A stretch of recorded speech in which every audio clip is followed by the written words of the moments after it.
Alright, this is Dawn People #1 from yesteryear. It's written by Michael Colin Romance. He is that big time rock star from that heavy metal band. But what's he doing writing the comic books, eh? This is a variant cover, and it's probably the best cover for this first issue. It's a team shot, and that is generally what I think issue 1 covers should be for a team book.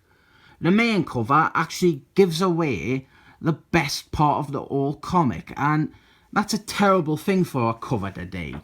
Michael Colin Romance, before he was a speed thrash metal star, he actually worked in a comic book shop and wanted to write comics professionally. So I do find the prospect of him actually writing a comic to be sincere and not like they're just grabbing someone famous to try and help sell some comics. We're introduced to this new character, Helena, and she is a blandly perfect or perfectly bland central character for the writer to attach himself to and write stories around. She drives an ambulance, that is her job, and she has got a diverse co-pilot. And you might be thinking, where the heck are the Dawn People? They don't seem to be in this comic. And the diverse co-pilot, let's call him Thunderbird, he is eating a burrito. Except it's not a burrito. Think again, you big racist food monger. This is one of them Greek burrito rip-offs. And here is the most amazing idea ever. Inside Thunderbird's Greek burrito rip-off is a whole society, and Robot Man Brendan Fraser's, he is inside of it, and he is fighting against baddies inside a Greek burrito rip-off. And this is everything comics should be. This is perfect. And then the Greek burrito rip-off, it does an explosion, and then we have got a series of non sequiturs that don't really make any sense if you have only read this issue. Or they're like this, they're basically like hipster jokes with Dr. X. And Helena and Thunderbird, they find Robot Man, Brendan Fraser's, and he straight away gets hit by a bin man. Some of the classic family-friendly material Brendan Fraser's is loved across the globe for. Then we have got an evil, super evil corporation, and they want to develop an evil type of meat to control all the sheeple of Earth. And now the comic really goes downhill.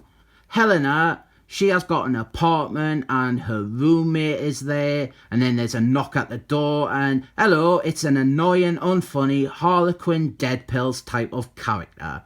And she just casually blows up the roommate with her hilarity. And she becomes Helena's new roommate automatically. Because obviously they're best friends now. This is just accepted. There's no fallout or real response or reaction about how she just murdered an innocent bloke for lols. This is atrocious. Then of course Helena and the Ruffle Queen, they can easily rebuild Robot Man Brendan Fraser's.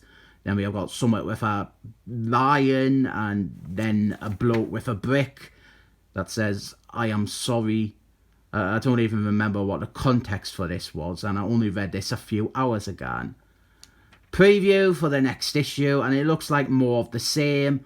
All style, little substance, draped over some hipster humour. Then we have got a preview of an exciting trans book by the writer of Feminist Furries, and this is predictably awful. It's annoying and loud and terrible, and what it does do is make you realise that the Dawn People comic was actually pretty good by comparison. On the back, the Dawn People, they're taking over downtown Durham, except it is the one in North Carolina and not the one where I live.